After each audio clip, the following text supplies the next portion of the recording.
Welcome to the Aviva Stadium in Dublin in the middle match on Super Saturday. Ireland against their current bête noire, England. Neither side can win the title, but that age-old thundering Anglo-Irish rivalry guarantees a mighty and meaty encounter. Well, Scotland beat Italy 52-10 earlier this afternoon, scoring 8 tries. 2 tries from Duhan van der Merwe and 2 for Dave Cherry. Big game in Paris after Dublin. The Guinness Six Nations table, and Wales will win the Grand Slam if they beat France in Paris tonight. France can still take the title. They'll need 2 wins and probably 2 try bonus points. If Wales lose in Paris and pick up 2 losing bonus points, it's definitely their Six Nations title. There are other permutations. Well, there was huge relief in the Irish camp when victory was secured in Scotland thanks to a late, nerveless Johnny Sexton penalty. Scotland had come back from 24-10 down to level the match, causing heebie-jeebies in the Ireland ranks, but they dealt with them well and nailed the win. Defeats to Wales, France and Scotland would have cast a deathly pallor over this Ireland squad, but the Edinburgh win sets up Ireland for a positive finish to their campaign.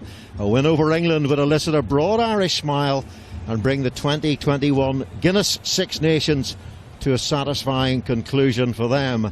England had been on the end of some fierce criticism after their defeats to Scotland and Wales. A worrying lack of attacking punch and chronic ill-discipline, just 2 items on the critics' list. But England and France both came out to play and produced an hypnotic game of rugby at Twickenham. French flair in abundance, with England looking full of fizz too and bustling their way to a late win thanks to Maro Itoje's try.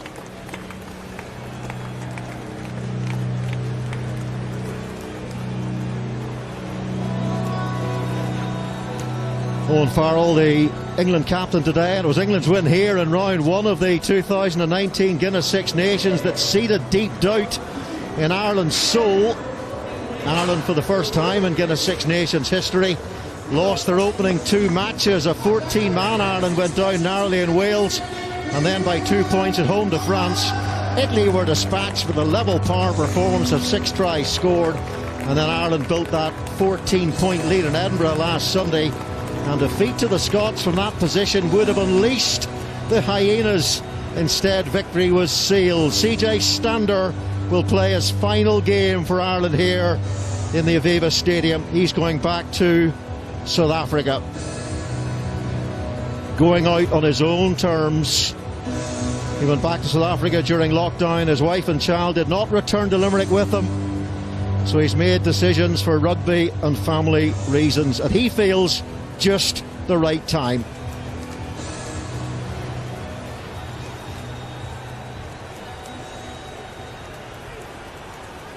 And of course, rugby stands against racism, as it has done throughout the Guinness Six Nations.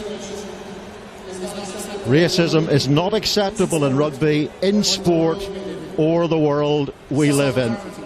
Integrity and respect are the core values of our game. Rugby, united against racism.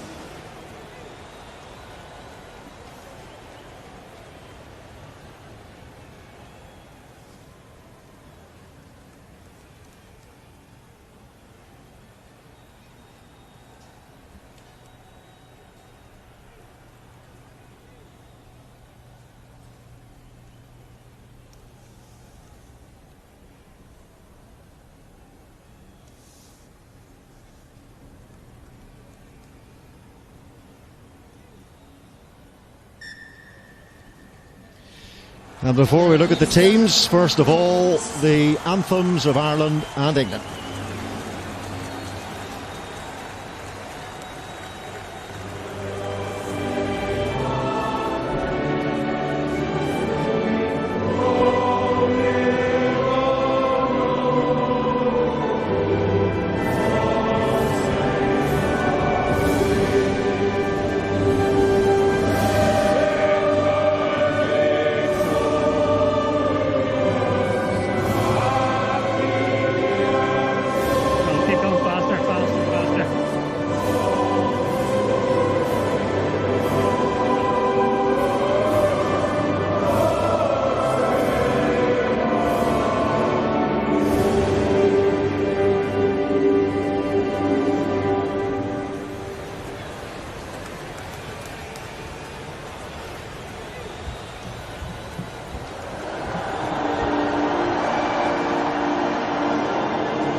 Here's the Ireland team. Dave Kilcoyne replaces Cian Healy. James Ryan is injured, so Tadhg Beirne drops back to the second row.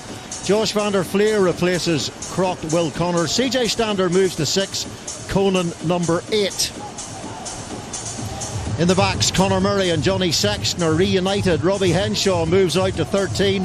For injured Gary Ringrose, Bundee Aki is at 12. Jacob Stockdale returns on the wing for James Lowe. The England team, and it's the same pack that started against France. So Luke Cowan-Dickie keeps Jamie George on the bench, and the man who scored the late try that beat France, Maro Itoje, is in the second row. Tom Curry was remarkable last week, and Billy Vunipola carried with purpose. Late changes in the back line, injury enforced. Elliot Daly drops back to fullback. Max Malin's out. Ollie Lawrence now wears 13. Anthony Watson has 4 tries in this year's Six Nations. And the replacements, the benches. Peter O'Mahony is back after his red card suspension. Ross Byrne in late for Billy Burns. For England, Joe Marchant in the 23, and George Martin arrives late too. So a big moment for Ollie Lawrence. He played against Scotland, didn't touch the ball until the 60th minute. So Eddie Jones giving him another run due to that soft muscle tissue injury to Max Malins, which caused the reshuffle.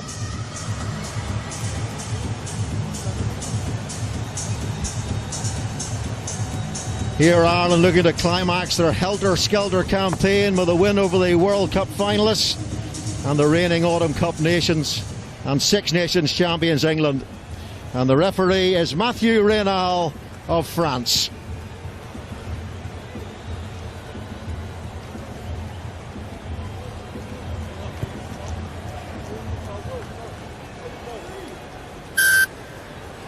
Well, Ireland's last success against England was the famous Grand Slam game on St Patrick's Day in 2018. It's about time Ireland enjoyed that fuzzy feeling again, because England have won the last 4, Dowie Morris. They are, well, they have, and I'm just wondering which England side turn up. They flick the switch against France. Will the light be bright today against Ireland? Because again, I think they're a much better side with ball in hand, rather than the sort of monotony of the kick chase game. It's an intriguing battle. Both sides have underperformed in this Six Nations. Let's see what happens.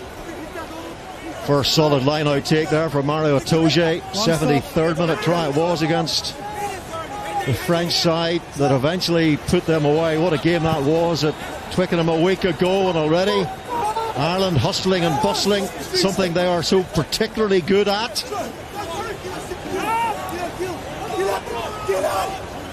Stay back the line. Ben Youngs had one of his better games in an England shirt against France.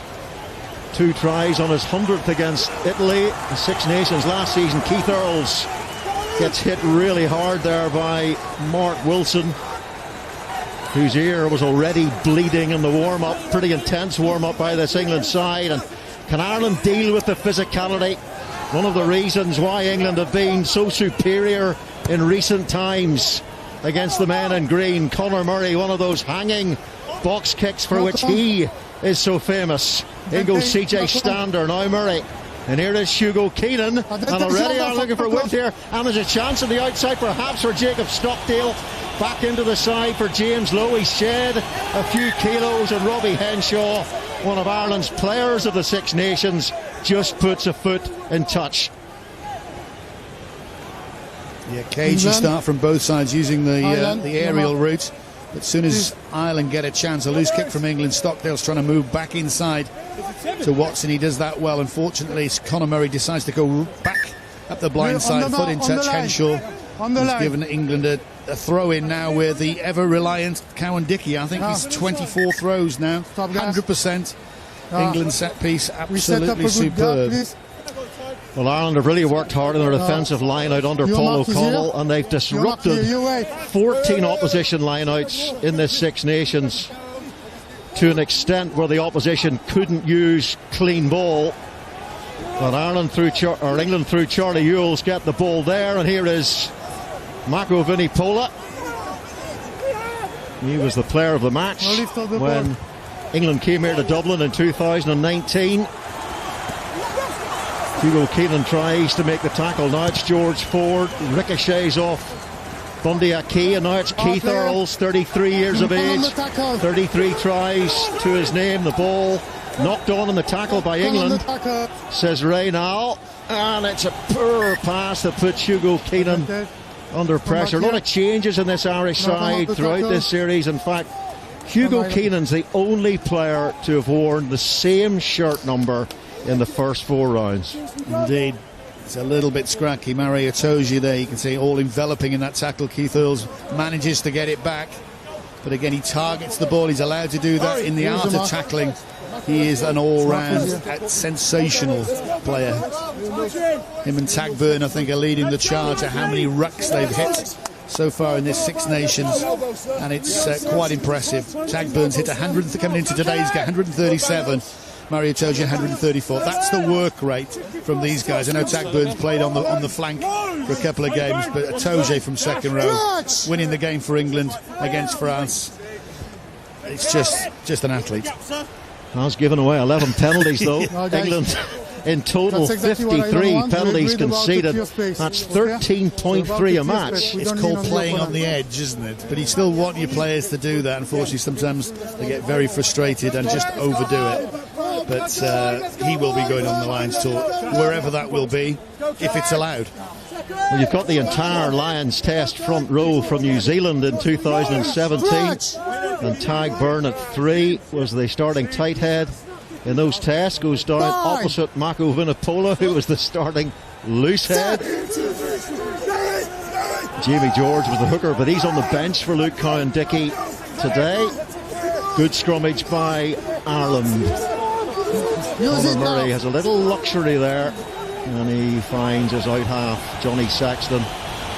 64 times now they have started together for Ireland, and they'll be frustrated with that, just being pushed very comfortably towards that touchline. Bundee Aki's got to do better than that.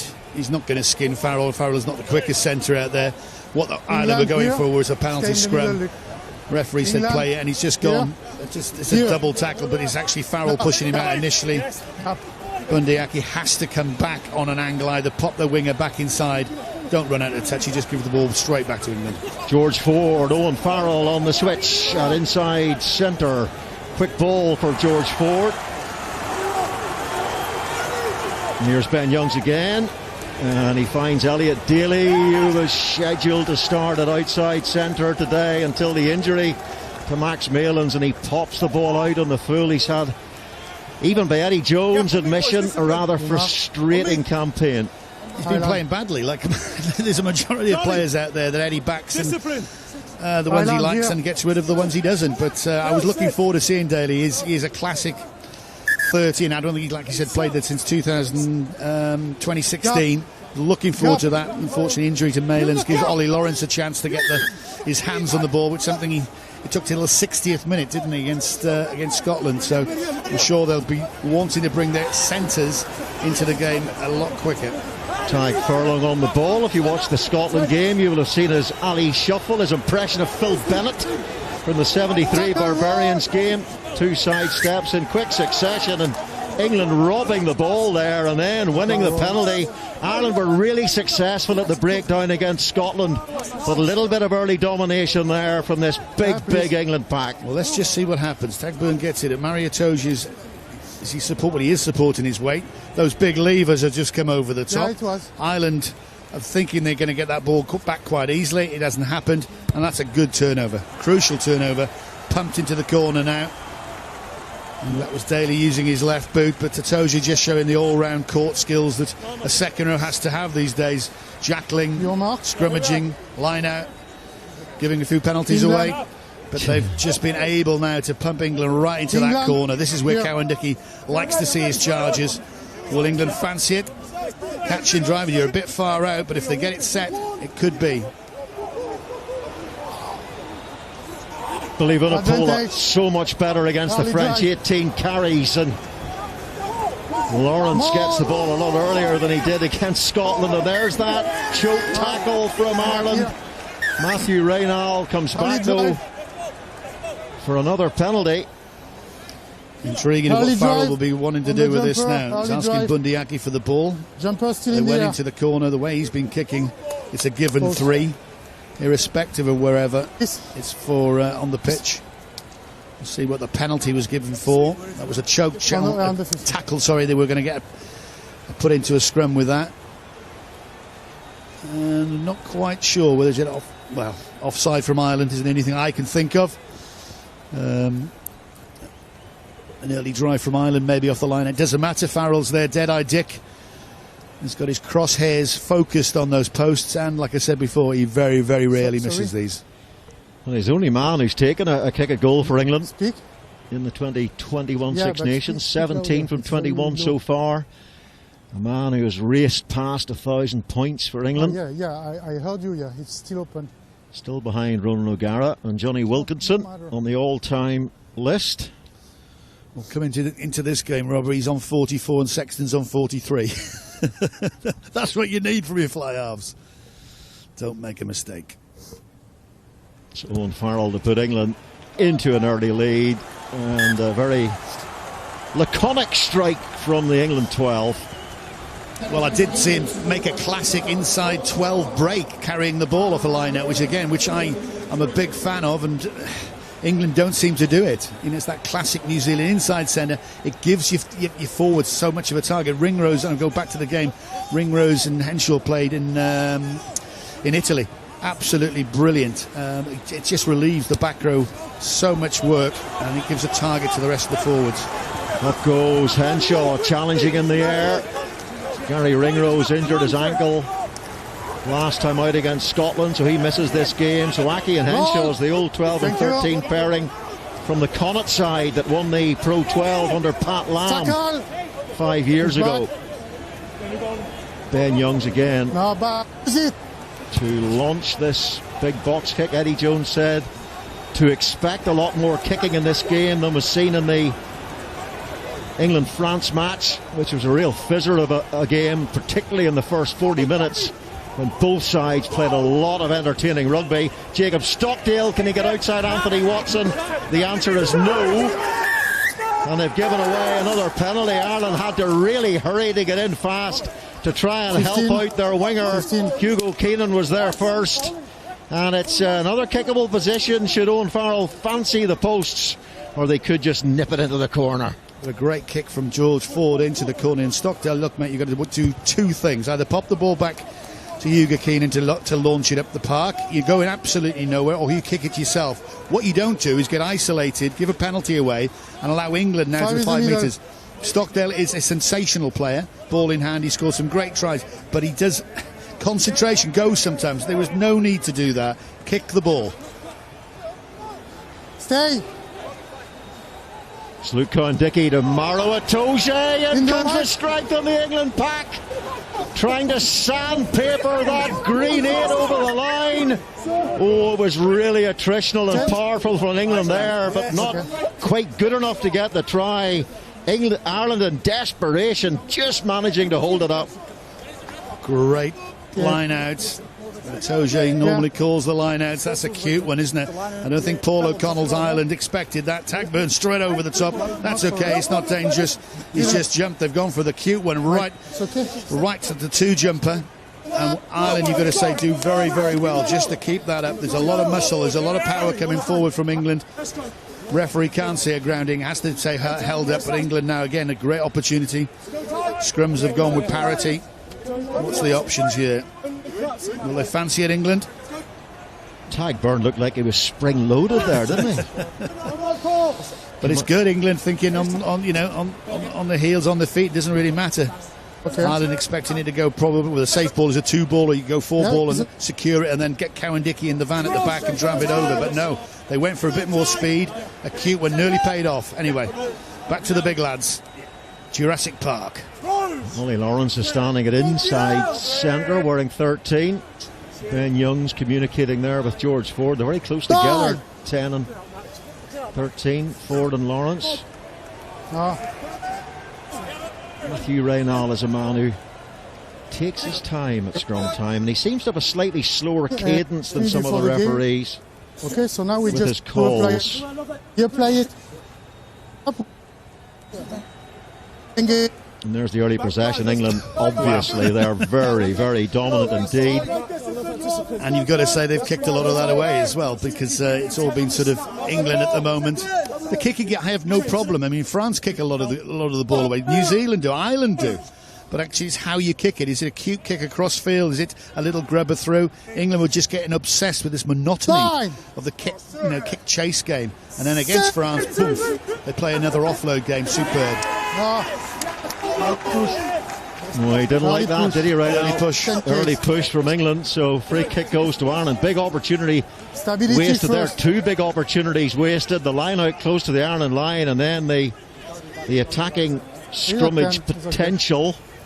Johnny Sexton, his 99th cap for Ireland. I wonder how long he'll have to wait to get the 100th.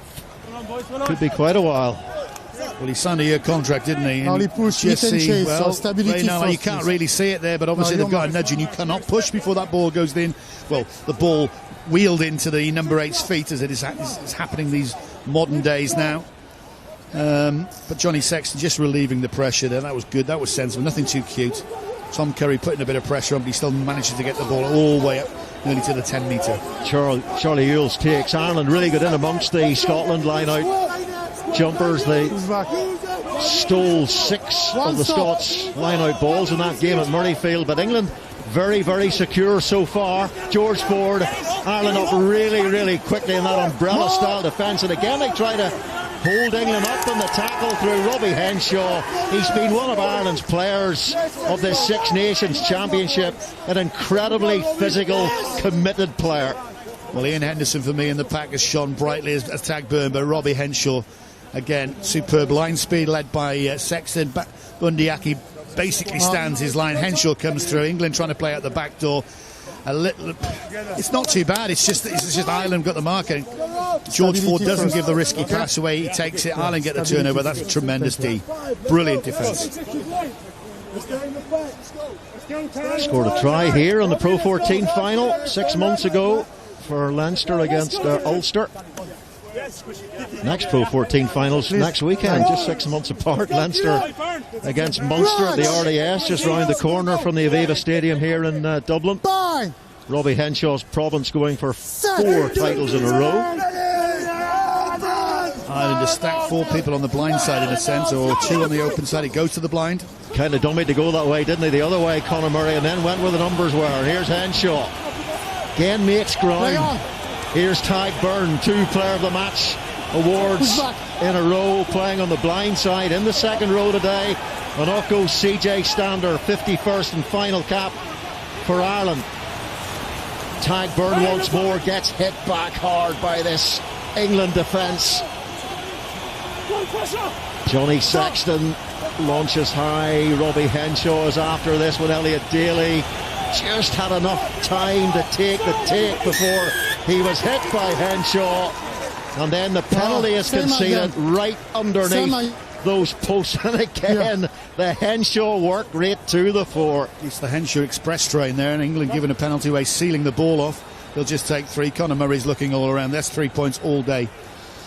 That's again a good. They're trying to play with pace. England is stifling them out as far as trying to slow the ball up. The ruck pace is there. That was brilliant from Sexton, just outside the 22. Henshaw is there like a rash all over him, and I think it's Cowan-Dickie. There he goes, and he's come in from the side. He's gone off his feet, so there's 2 ways the referee can interpret that. You've sealed the ball off basically, but that's a great chase from Henshaw. What you need from Sexton's kick is only as good as the chase. It was a brilliant kick. It was a brilliant chase, and 3 points to Ireland. Well, Ireland were number 1 in the world in 2018. Then came the 2019 Six Nations here in Dublin. Crushing reality check for Ireland physically and mentally. After those huge successes, they beat New Zealand twice. They won the Slam. Ireland knew that the style that had made them so successful had been rumbled when they were beaten here 32-20. 4 tries to 2. 2 of those from Henry Slade, who misses out today, another injured England player.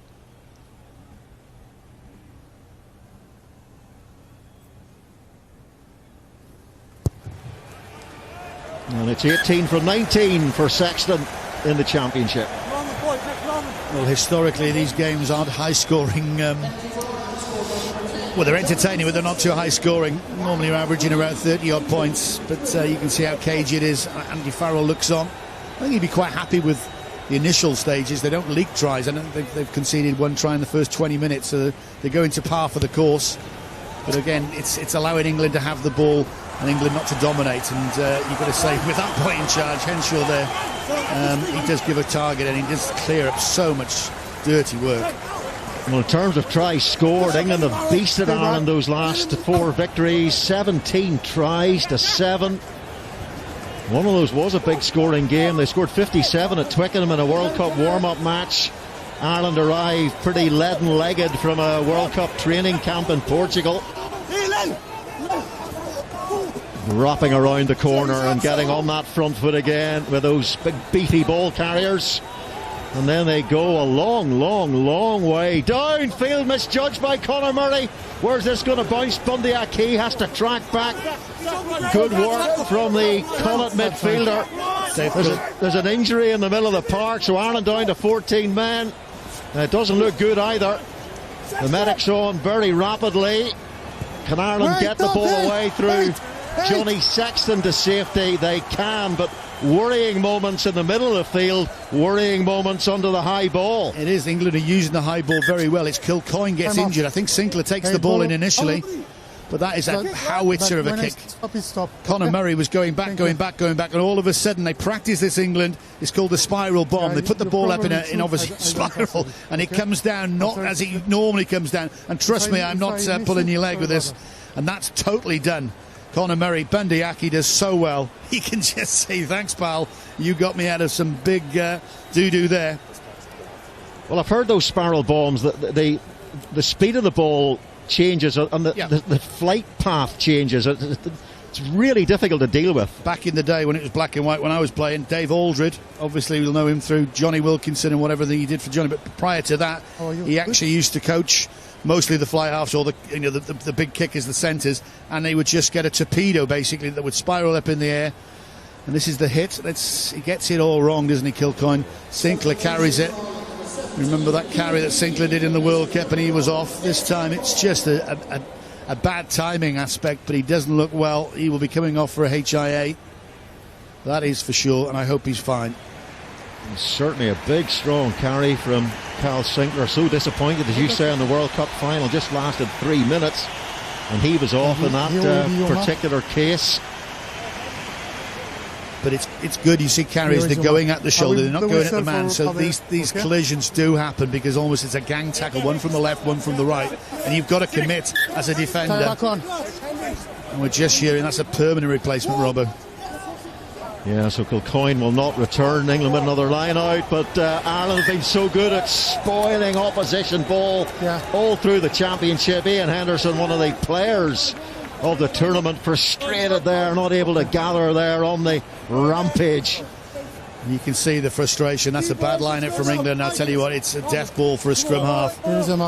Luckily, Ben Youngs looks to the referee. He did knock that forward. He's some player. Henderson, and last week against Scotland, they took the game away from Scotland. I think him, Byrne, Henderson, and James Ryan, obviously, who's not playing today.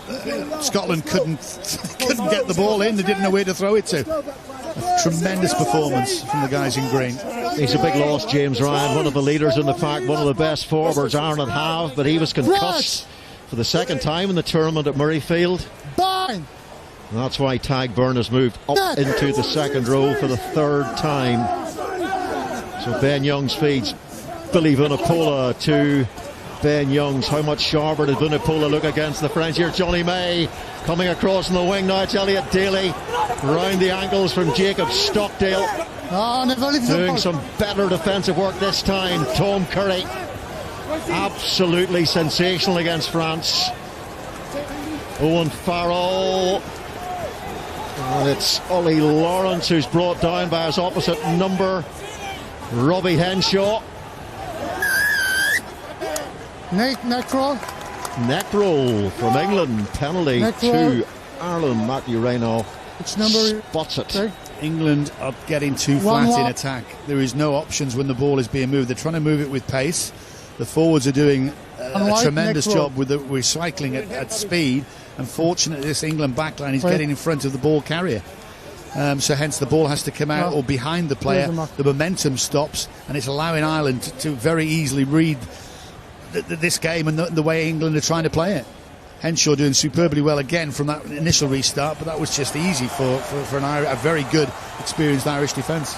Remember the last time these two sides met, we were doing the commentary, the ANC Cup game at Twickenham, 18 points to 7 to England. They got themselves out to an 18-0 lead, 2 tries from Johnny May, and then they just said to Ireland, you come at us, you can't break through us, we will tackle you all day long, and that's what they did. And that is a good game plan. My problem with England... Oh, and here's a great strike move by Ireland. Keith Earls, 33 tries already, and the step, and he's away.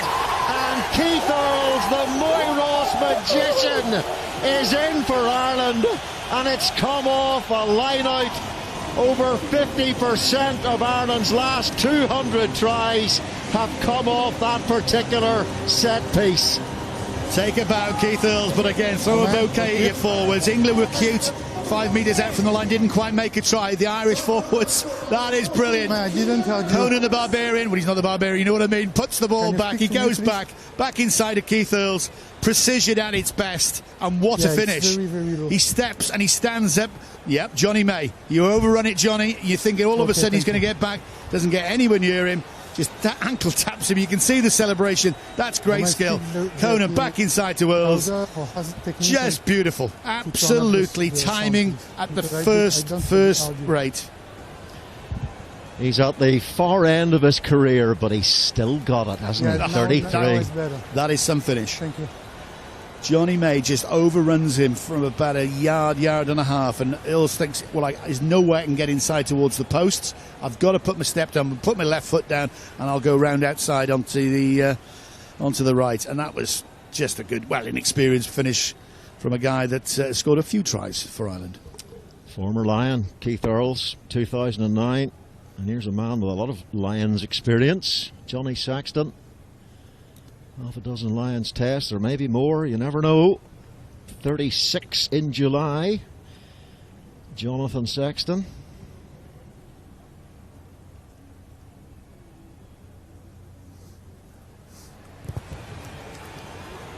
Great striker. Ireland's goal kicking throughout the Autumn Nations Cup and the Six Nations has been absolutely top class. As this is. Conan inside to Earls. Hell of a lot of work to do, and I said just that lovely little step off the left. Johnny May just overbuys it by a yard. If he doesn't buy it too much, he probably would get back, and Earls would just be held up. Wow. All of a sudden, England now have to reply and see what they've got. What a strike play that was. That's a great hit by Curry on Henshaw. Tom Curry's put on 12 kilograms since he made his debut as a teenager. He's still just 22 years of age, hard to believe. There are those who believe he's going to eventually become the new McCaw. Well, that is an accolade. He's a humble lad he wouldn't want to take whatsoever. He's a grafter, he's a hard man, as this guy is. Henshaw says, I don't need any of your forwards in the way. Get out of the way, I'll catch this ball. Curry has got some engine, and he's just going to get better and better, and he listens. He's like a sponge, and he absorbs. There's some good, England and the UK have got some good sevens. Hamish Watson for Scotland, so it'll be interesting. Warren Gatland, who you pick at 7, but Curry will definitely be there. Go-to man Charlie Ewels today for England in that line-out. Luke Cowan-Dickey in possession, assisted by Kyle Sinclair. In comes Tom Curry to help him put on that 12 kgs. His dad used to make him smoothies that included 8 eggs, banana and milk. That's a lot of calories and a lot of protein, and there's a lot of beef in that England forward drive, and they get another penalty. They get the right result. They go back to type, just catch it and drive it, and see where we go, and make Ireland cause a problem there, and they're given the penalty away. Farrell, I think, has just said now to the referee, I'm going for the posts. A little bit of attention. Everyone's taking a little bit of a breather after that try. That's the right decision from England, just to reduce the arrears just to 4 points. What I asked you before, you can ask me a question, but don't explain me the things. Thank you very much. He loves a chat with the French referee, Owen, doesn't he? So does Sexton, didn't he? Last week at Murrayfield. Do not be scared, Johnny. Do not be scared. Oh, dear. That's good. All good. Romain Font was the referee last week. He's the TMO this afternoon. And here's the kick predictor coming up. And this has been worked out with boffins and stuff like that. So if he was to kick this, he's got a 91% predicted kick success. Success. That's for Owen Farrell. Historically from here, it's around 80%. 1 from 1 today for Farrell. It was he who put them into that early lead.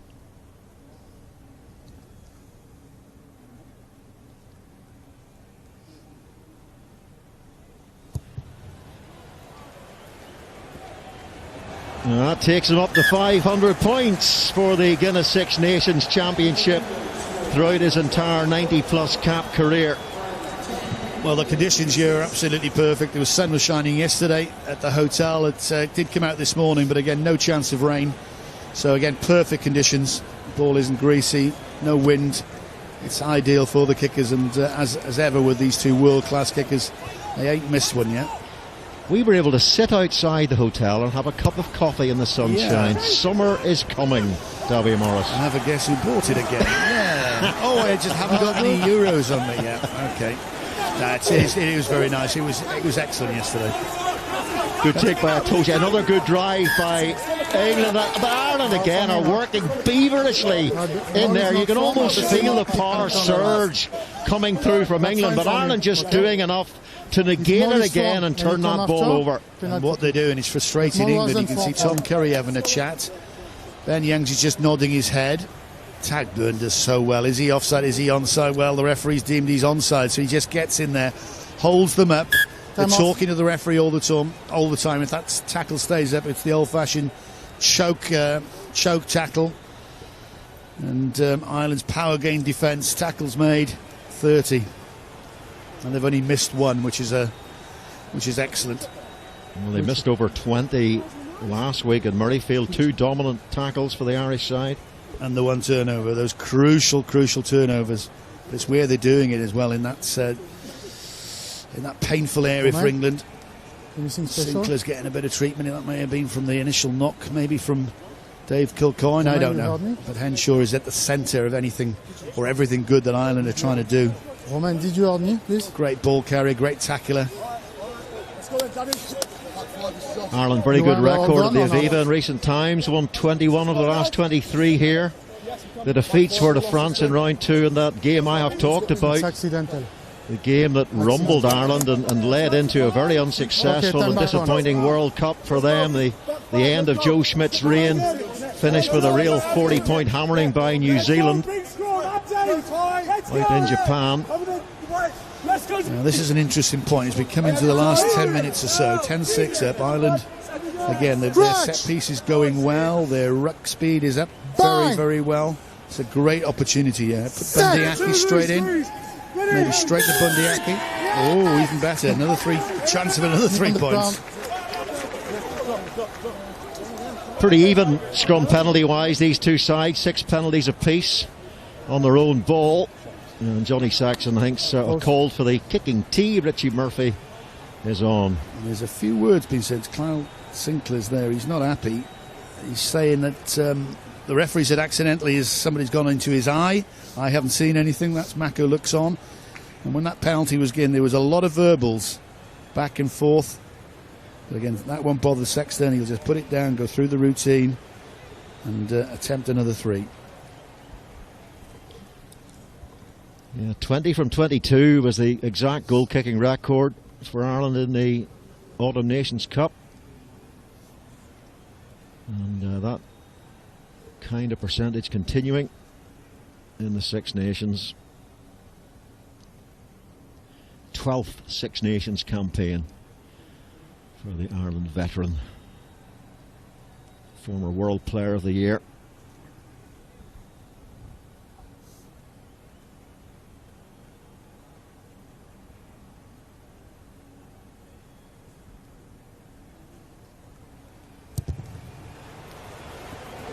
That is such a pure strike from Sexton. Sinclair's there, he's still talking. Mario Toja takes it down. Byrne, you got to say, was around there very, very quickly.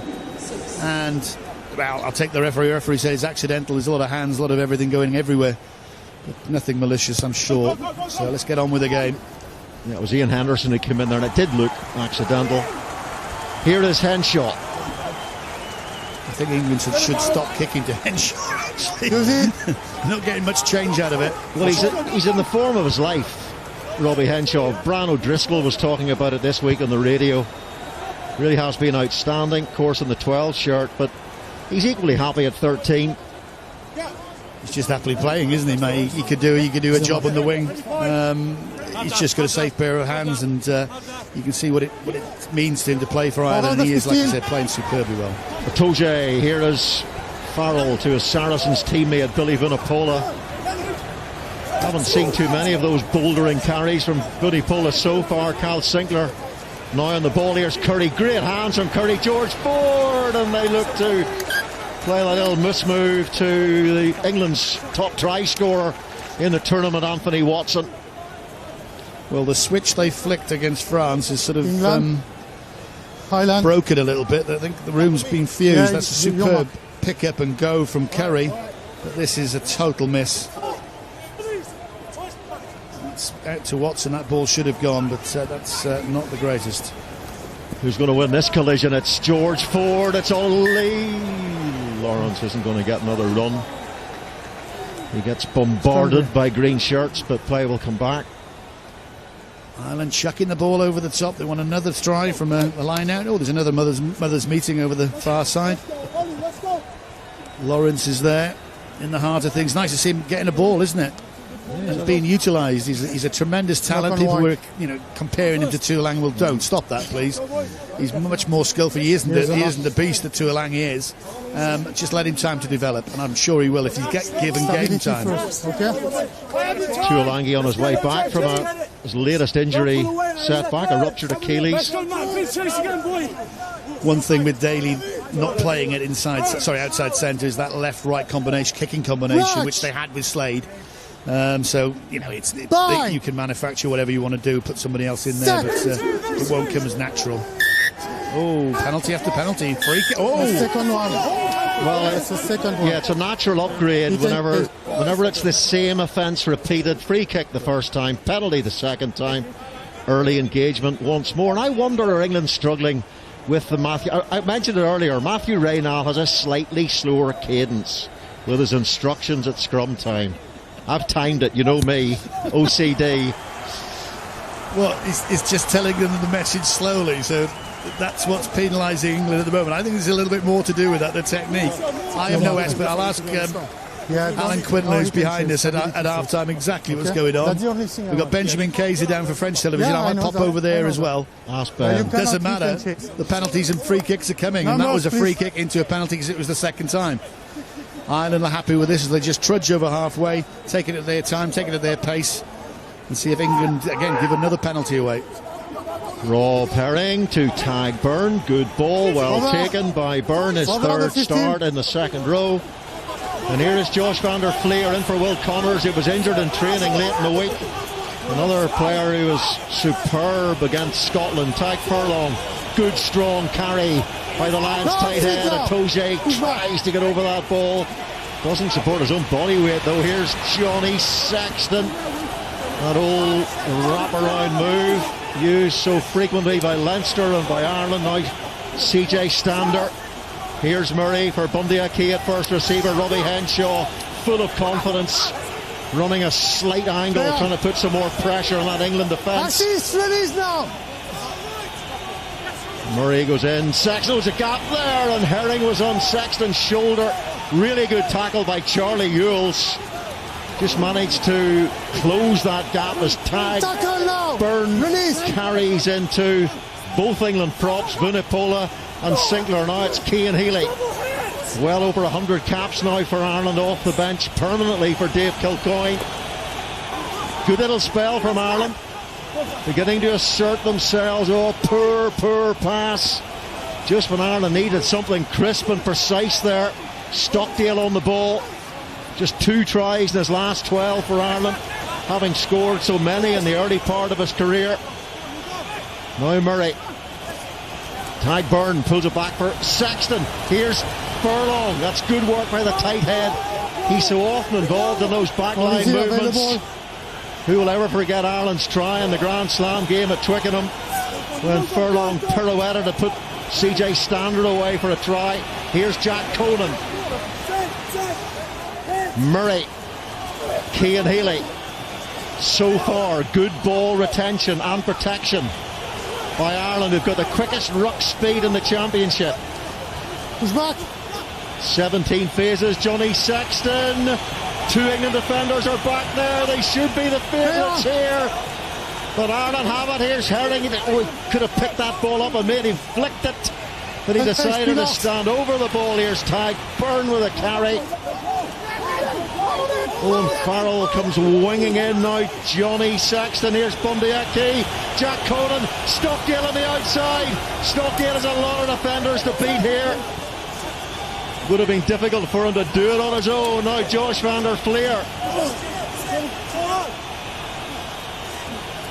Sexton. Here comes the chance. And here comes the try. And Ireland have a second through Jack Conan. What great awareness from the Leinster number 8 as Ireland power hose that England defence. Well, I was wondering whether CJ Standard would go in at 8 and he would go to 6. It doesn't matter. That is tremendous there from Ireland. Retaining the ball. What was it, Robert? I lost count. Over 20 phases probably. But again, it was precision. Masterminded by Sexton again. Oh, that is just great. He brings the big runners on. Tadhg Furlong taking the ball up. That's a great angle then from CJ Standard. But they don't panic. They just recycle. As you say, their speed, they're a multi-phase team. The speed to the rucks is superb. That is absolutely tremendous from Keenan. Again, they don't panic, they don't rush the ball. Stockdale does the right thing this time, coming back inside looking for his support. And then it's recycle time. And when they want to push the big fella over, he does the right thing at the right time on his own. That is a great reach. That is a great score. That's a fantastic team score from Ireland.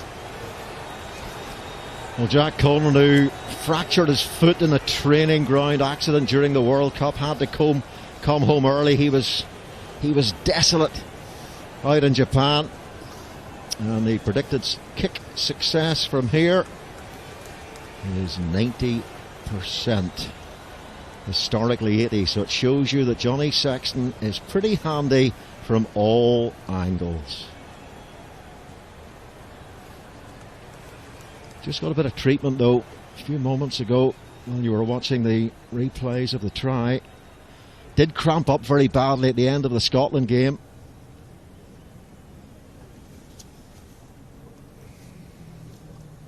In fact, just before he took the winning kick in the 77th minute. So he recovered pretty quickly.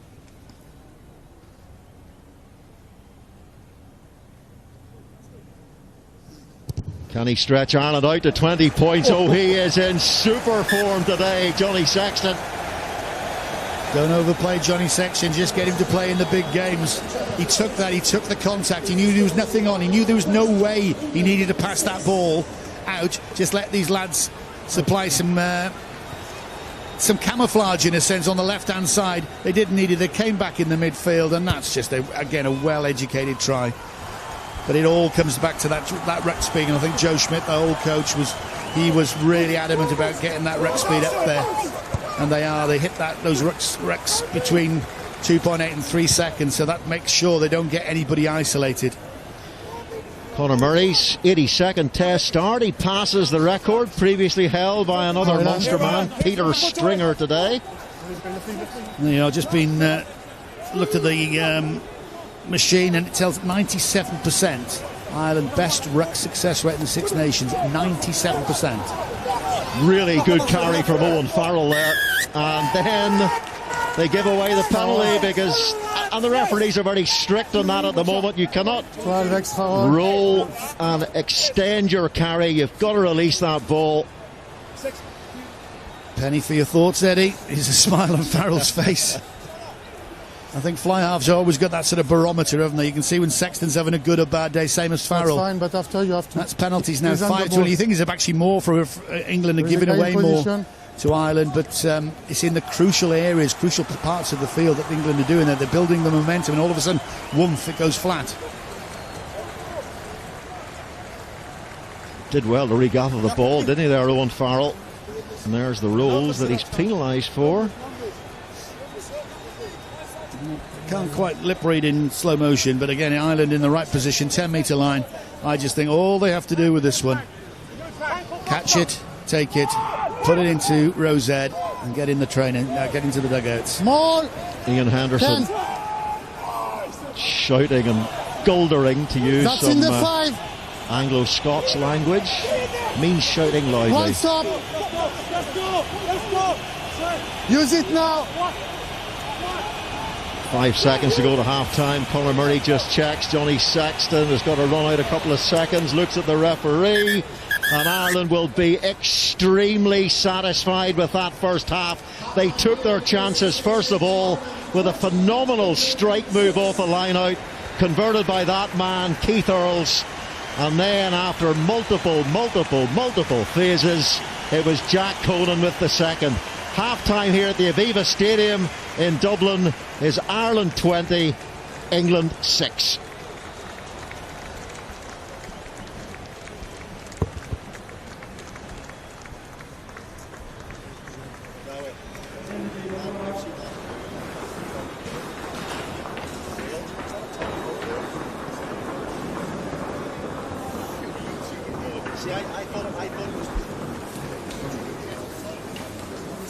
John Florence finds some cover to come through this one. There he is, re-emerging. Chris Moore comes around the corner and hooks it hard. World Surf League Newcastle Cup starts April 1st, live on Sky Sport.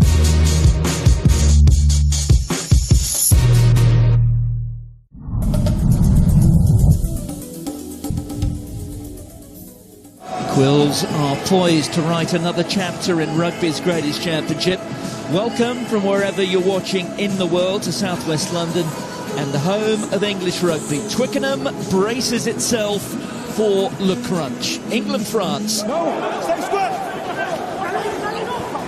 Out there from Jalibert. First touch there for Bakatawa. Bakatawa just looking for the offload. Dupont. That is Taufifenua. The too long lock on from Khita. A chance to run here for Teddy Thomas. The ball inside, Dupont's after it, and Dupont has got it. What a way to start the test match. 70 or so seconds on the clock, and it's that man. Perhaps not just the best scrum half in the world, maybe the best rugby player in the world. Unbelievable. 1 minute 8 seconds, I'm just being told. Catch your breath, England. Just unbelievable. Youngs inside there from Ford to Farrell. Well, there's so much more continuity here about England than we've seen so far in this championship.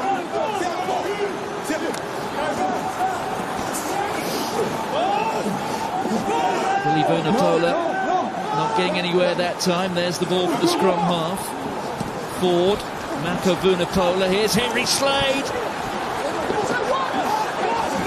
3 metres away this time, England. Youngs, Ford, and now surely for Watson. And Anthony Watson gets his 4th try of the championship. Well, where have you been, England? Again, offloading the balls, people coming flat, coming with pace. It's just outstanding stuff. Really good on the eye to watch. Well done, Anthony Watson, on your 50th cap. That's not a bad record.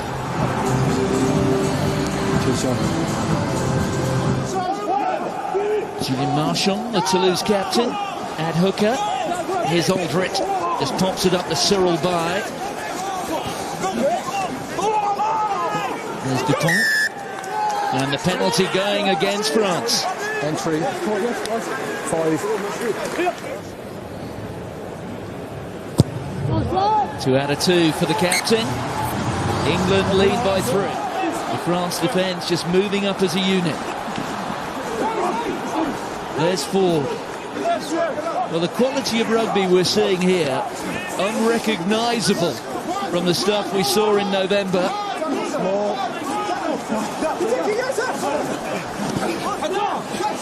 Ball available. There is the ball. Some more ball was available and then you went off feet. Owen Farrell overwhelmingly expected to get this. And he doesn't disappoint. And 3 out of 3. There's Dupont. New advantage again, 2. Second advantage now, so 2 penalty offences committed by England.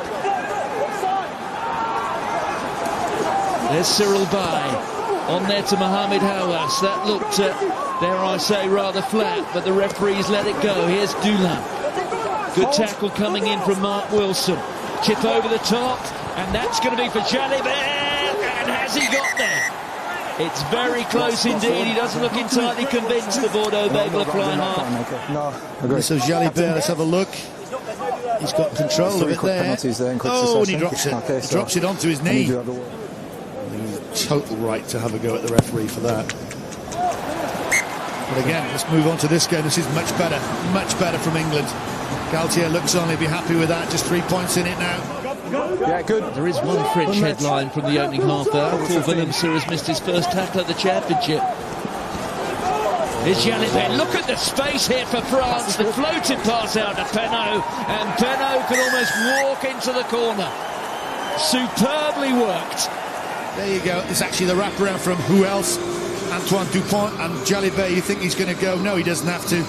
He only had one option really then, was to put the ball, the big pass over. And that is a great score. Look at this. Yeah. Teddy Thomas was running the tracking line inside. The decoy. England all at sea. That is simply, like I said, a thing of absolute beauty. It's half-time at Twickenham. It's England 13, France 17. Now it's over. Here's Greg Aldred. Dupont, Ficou, Jalibert. Look at the speed again of France. Dupont.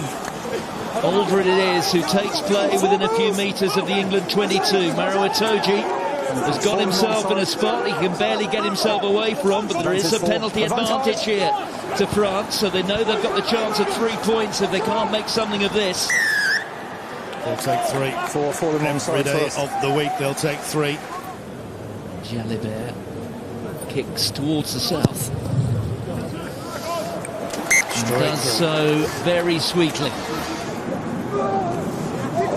George Ford has kicked England down to almost to the French 22. Well, Paul Willemse has emerged with it, but it's a penalty to England.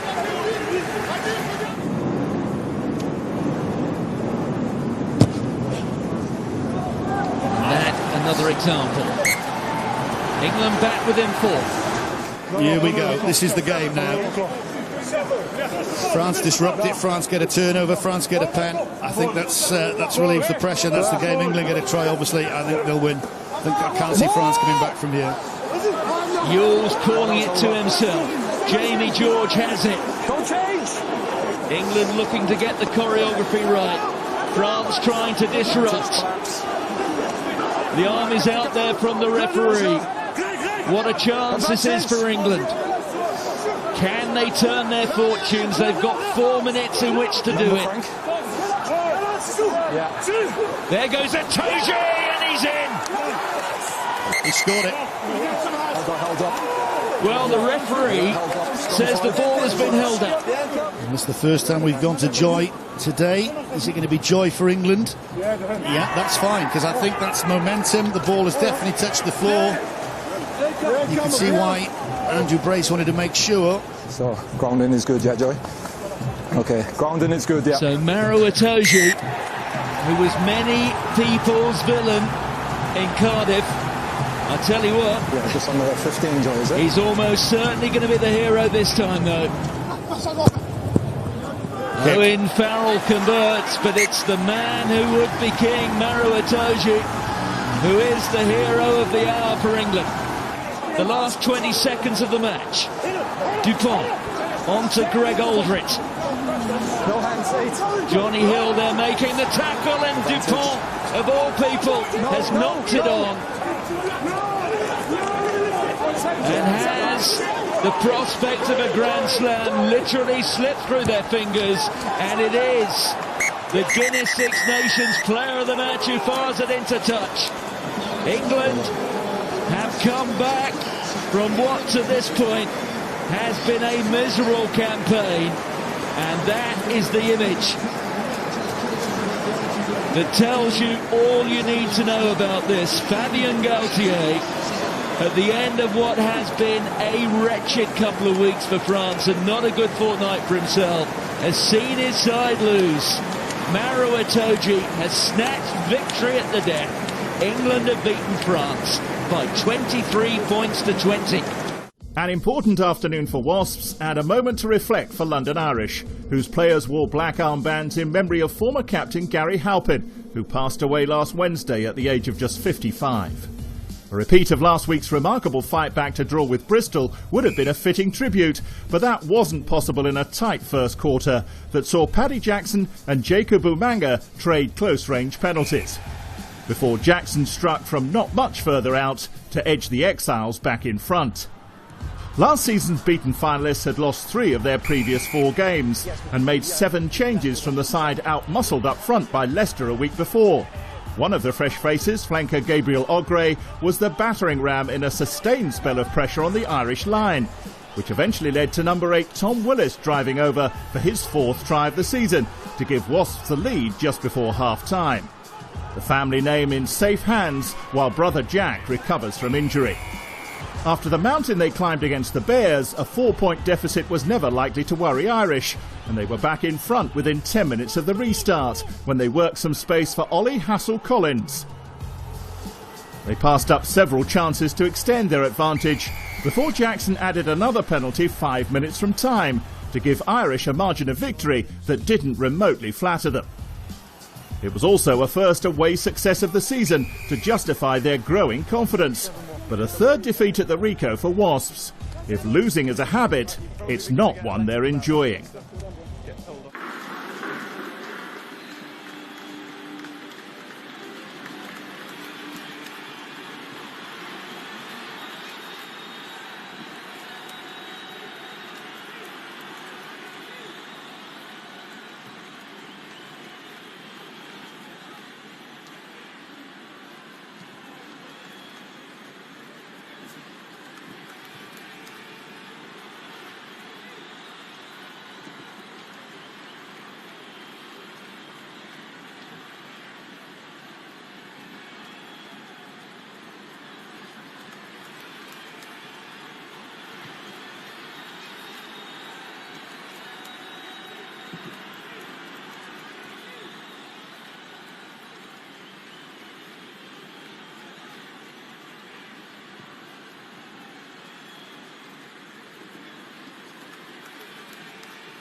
Well, England stayed on the pitch for quite a while after the half-time whistle for a chat, and they've come out onto the pitch for the start of the second half very early indeed. Jamie George is amongst the replacements. Ellis Genge is on as well, the baby rhino. They had their problems at the scrum in the first half with Mathieu Raynal, early engagements. Both of those changes are tactical.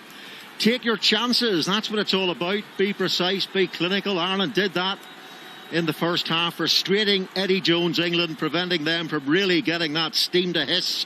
Turning over ball, driven hard by big English carriers. Earl's strike play, immaculate off Conan's take, and then Conan himself with the second following accurate long-term phase play. 20 points to 6. Dowie Morris, what do England do? What do England do? They offload a little bit more and become a bit more adventurous. You saw a different side to England, a plan B against France, which could be a plan A, if you see what I mean, using the ball. Unfortunately, they think to beat Ireland is the kick-chase game. Well, that has been proved, yes, in the past. But if Ireland carry on improving as much as they've done, as in the multi-phase, good ruck ball, speed of ruck, and actually just keeping the eye on the prize, it's going to be very difficult. England have got to be more adventurous, try a couple of offloads. They've only had 1 offload in this first half compared to 6 against France last week in the first half.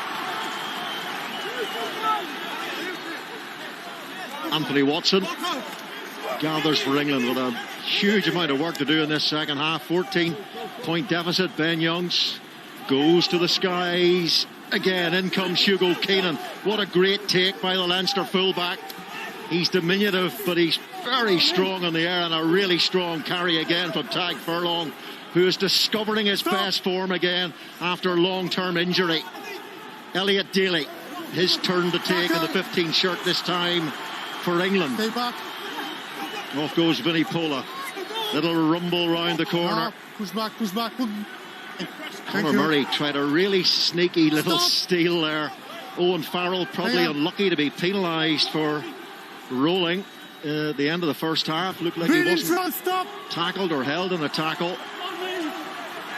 Going quickly through Elliot Daly. And Farrell, and it was Keenan looking to charge it down. Keith Earls, and he's hit simultaneously by Elliot Daly. Great work on the follow-up by the England fullback, and it leads to an early penalty, and that's the kind of momentum England need at the start of this second half. Again, we saw a tremendous kick from Sexton and Henshaw chase in the first half. That was replicated from Owen Farrell. That was just pinpoint. Daly absolutely timed that to perfection. Earls, the try scorer, had 1 foot on the ground, and England now will pump this into the corner. Want an early score early in the second half just to get back in this game. That's a good chase. Your mark.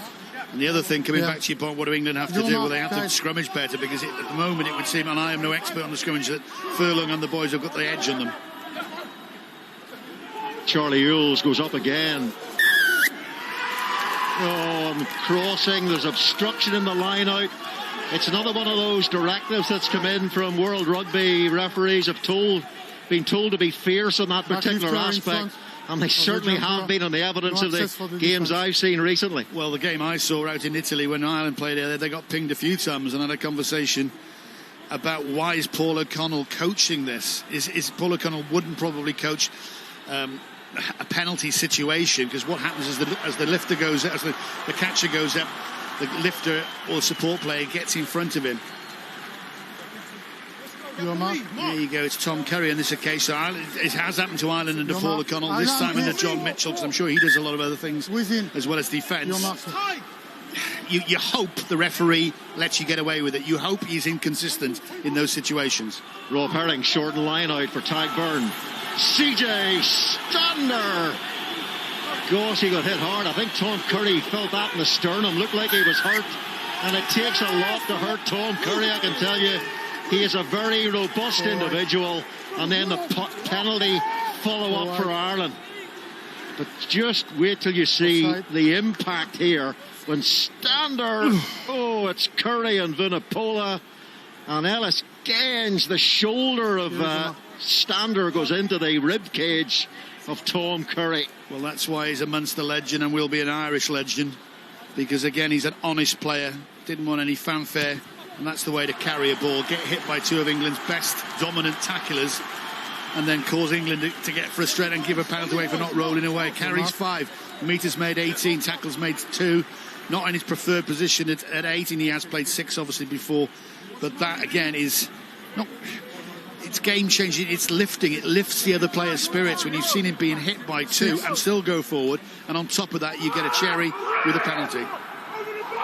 CJ Stander, twice Munster Player of the Year. Ian Henderson gets a fingertip to it, but Curry comes away with the ball, and George Ford does well to escape from Tadhg Furlong. The bear trap was waiting for him. Keenan is off after this. In comes Daly at pace. Good handoff from Elliot Daly. Here's Ellis Genge. He'll bring loads of energy. The Leicester prop forward. Ben Youngs then. And suddenly England coming onto the ball with real pace. Ben Youngs. Ireland secure the ball again underneath it.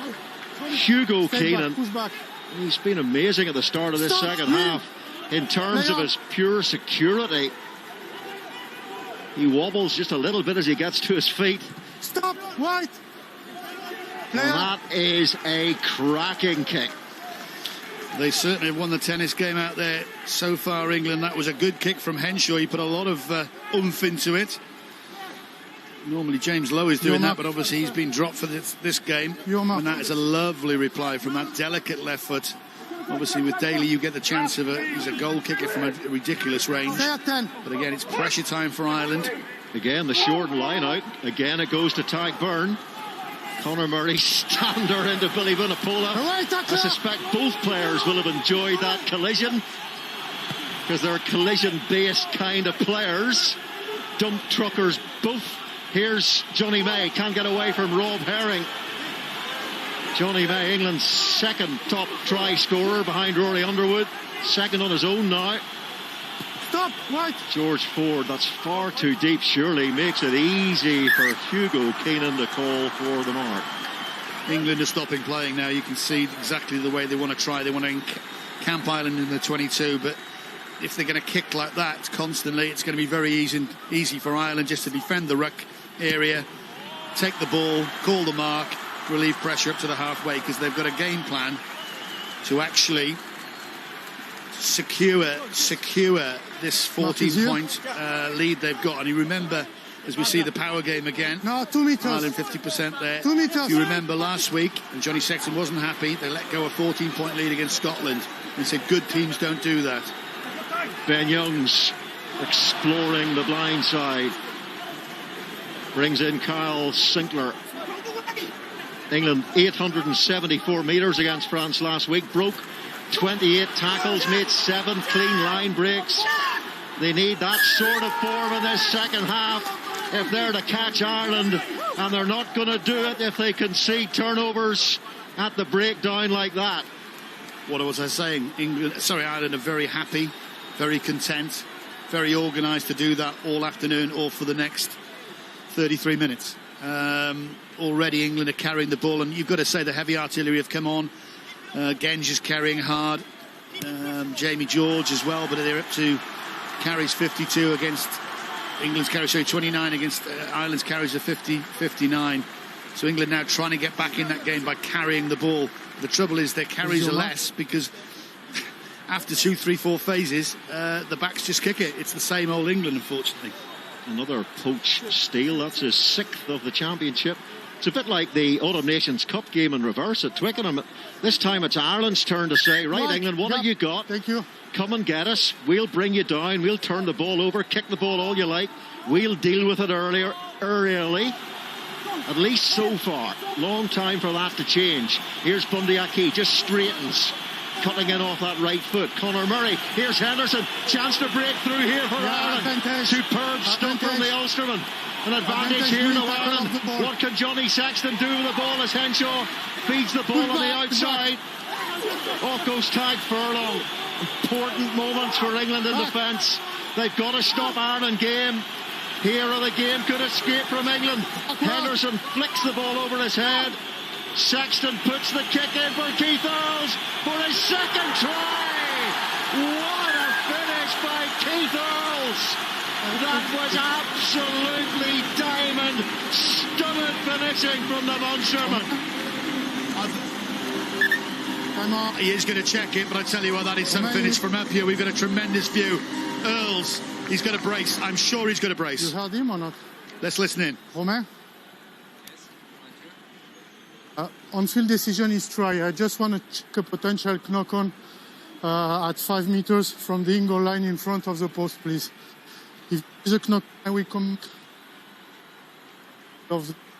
by his plan. I think I'll interpret. I think it was Henderson who took the ball back in, and he actually went backwards as he went to charge the ball, and I think it went backwards, but we will check. I don't think there's any problem with the grounding. Yeah, exactly, please. It is Henderson.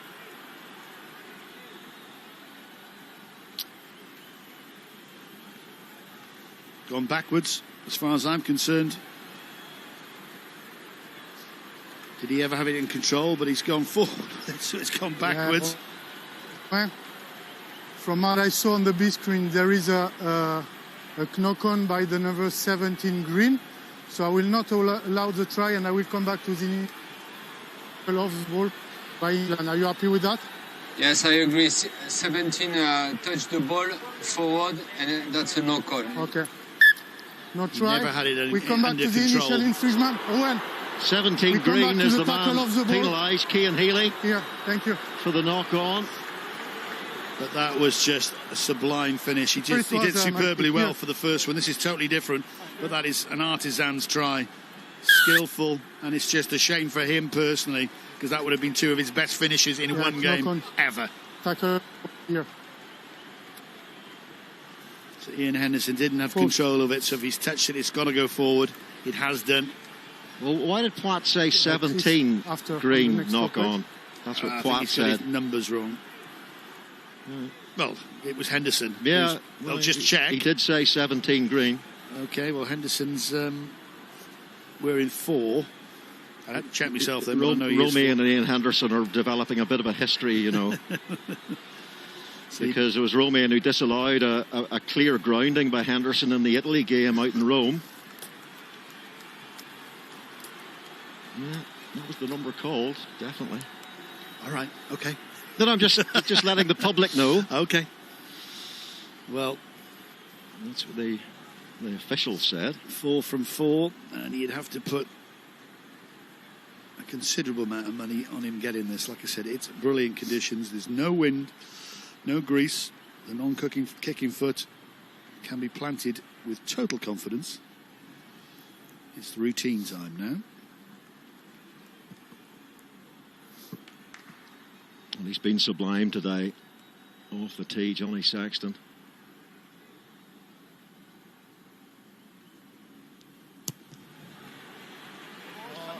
Total focus and concentration from the Irish captain.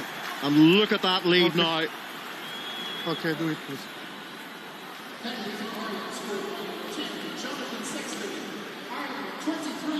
Joe Marchant comes on for England, and Ben Earl, there he is on as well. The man who scored 11 tries in the Premiership last season for 2 clubs. Was sent to Bristol on loan from Saracens. Taken by Robbie Henshaw.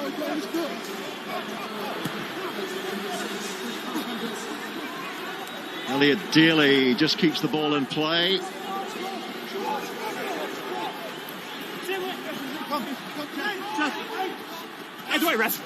Tom Curry, CJ Stander and Tadhg Beirne again. This Ireland attempted the choke tackle and attempted the turnover, which once more works perfectly. I've got to say then, I'm sure I heard the referee shout maul. So if you shout maul, that ball's got to go down, it's got to be played. Anyway, we move on. Ireland are doing a job. England are just playing straight into Ireland's hands. England now have got a very inexperienced midfield, Ollie Lawrence. Joe Marchant's coming on. Let's go, boys. They've just got to go for it. England have proved that Ireland are unlocking them every time they play the kick-chase game.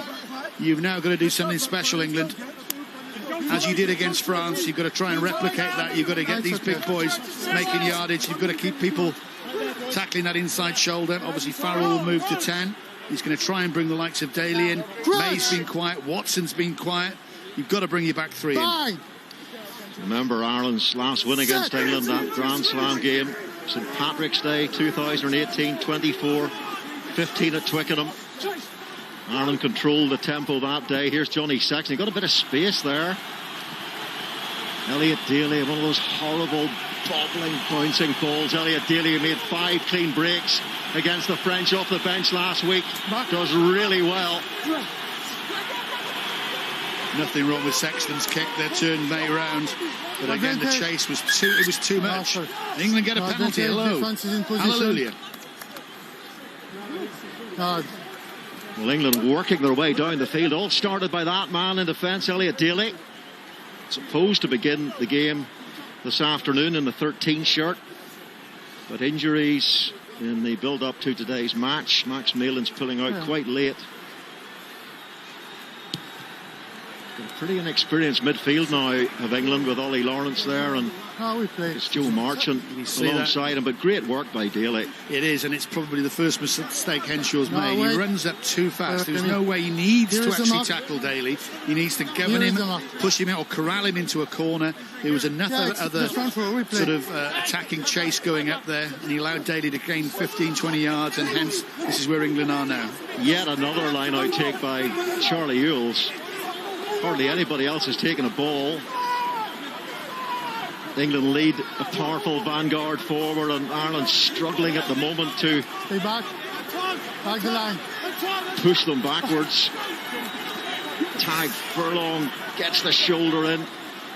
Ben Youngs, Charlie Ewells sets the ball long and well for Ben Youngs. Here's Ellis Genge into Sexton and Stander. Better front foot stuff this is now from England.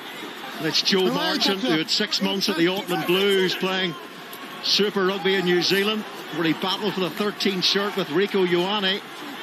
He played 7 times and scored 3 tries, so he really impressed down in New Zealand. Here's Johnny May, grappled with by Keith Earls. Thought he'd scored his 2nd try of the game. And it's Josh van der Flier who comes away with the ball. Brilliant stuff from the Ireland open side. How did he manage to rip that ball away? Ian Henderson stays really strong. Owen Farrell's been injured in that collision. He looks stunned. Come in with a shoulder, but he's a hard man, Farrell. Quick to get to his feet, but he's wobbly. Johnny May, good take. Again, it's Furlong and Earls between them. Get hold of the Gloucester winger. Tom Curry, Rob Herring, little bit of a soak from Ireland. Allows that front foot. Here's Owen Farrell, great recovery. Here's Elliot Daly. And a crossing in midfield by England. Penalty to Ireland. Relief all around for those in green shirts. Ollie Lawrence making the mistake. This guy changing the game. That is a tremendous rip. One of the biggest ball carriers there is in there. Look, Van der Flier just comes. Thanks very much. He gets his body in the right position. This is where Farrell just hurts himself. Henderson is a big lump. It wasn't, again, nothing malicious, but watch this. Pops the ball. Watch Ollie Lawrence coming in. He just holds Henshaw. It is nothing, but again, you don't need to do it. Oh, and there is the doctor. There's nothing to do with that. Yeah, there is the doctor. Head injury? The match day doctor has called it. The match. And that's with this HIA, it takes it away from your physio, your medics of your team. It goes to the doctor in charge, and he said straight away he's got to go away for a HIA. Perfect. And there you go. And England, remember, had a 6-2 split. Well, it was the head. Huh? Oh, no matter what you're saying to the referee. That's on the chest.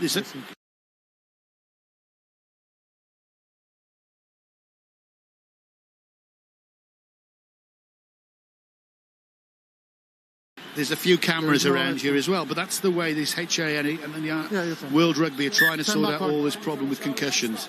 Take it away from the player, your medic. It goes to an independent. You're off for 10 minutes assessment. And they have those Hawkeye cameras to pick up those collisions in close-up.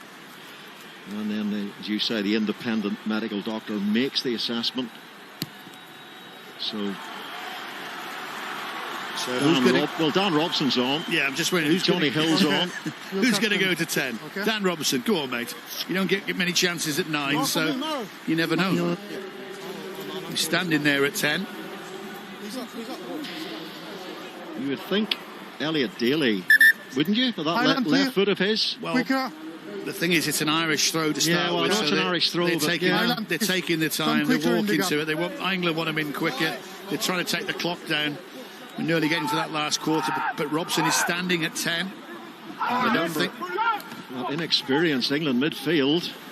Johnny Sexton standing one out this time. Bundee Aki into the heavyweight English traffic. Conor Murray can't quite gather the ball. Knock on, the fumble came from Ireland. So not taking advantage at the moment anyway of this disarray in the England ranks as they try to restructure on the hoof. They tried to. I think it was Ben Earls in there. It's all happening. I thought for love nor money the Irish forwards would just rumble that up that sort of far left-hand side. Bundee Aki does well. Lawrence straight between the two. They try to rip all the time, this England defence. Is it Ben Earls who just come in? It's Ben Earls who gets that ball back. That's fine. Then Tag Byrne.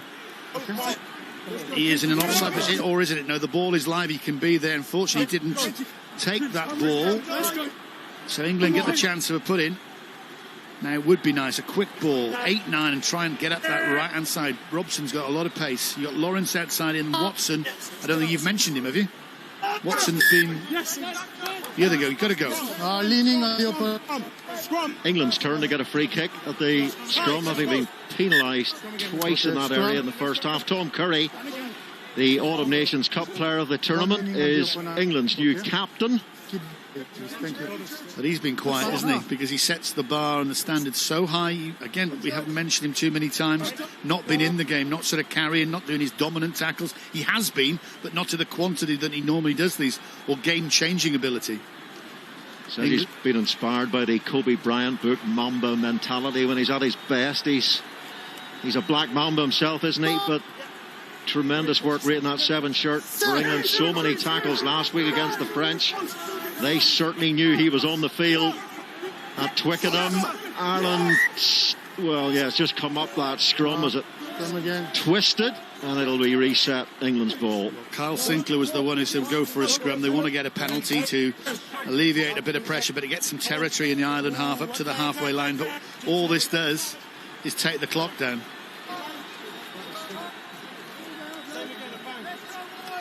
Matthew Reynard is just quite happy to reset. That takes another minute off the clock. Again, we're going into that crucial last 20. Ireland ahead by a lot. England have to try something. Yeah, with Lawrence marching in midfield, Dan Robson out half. They want Owen Farrell back from his HIA. Should he pass that? But we knew straight away from the initial impact that Farrell was wobbling on the run back. Wait, Michael, please. Tick-tock, tick-tock. Again, it's not England's friend, it's Ireland's friend. There's Robson at fly half. Talented player though he is, you do feel totally exposed. I'm used to forwards, I'm used to being round forwards and passing to someone else, but he's quality. I hope for him he goes well. He's got 20 minutes now to turn this around, and that would be some turnaround the way Ireland have performed. He's hardly any game time off the bench, averaging just 16 minutes a match in his 11 caps, Dan Robson. Good. Who do you blame for that? Well, he's got 20 minutes at out half, it seems. Oh, Ireland at that scrum in front of the posts. What a super surge, a real crushing of that England pack. And if Ireland add 3 more points here, it's going to be incredibly difficult for England to fight back from that kind of margin. Well, England opt for it. The Ireland front row have responded. The referee has given a penalty, and for me, that's game. They've gone for the penalty to take Ireland on, and on the second reset, Ireland just have done that. And to a French referee who likes scrimmaging, there you go. He's going to give that up, and Sexton ain't missing this, and that will just deflate England. You could see almost at half-time they were blowing a little bit. The body language wasn't there, and this is 26-6, 20 points. Johnny Sexton, like I said, was disappointed. They gave a 14-point lead away against Scotland. He said, good sides don't do that. They haven't done it. They've just increased and increased and increased. Backed their defence and frustrated England. And when they need to turn the tap and turn the power on, they've done it. Well, England have lost just 4 of their last 21 matches, including the Rugby World Cup final. But remember, Ireland have an exceptional record here in the Aviva Stadium.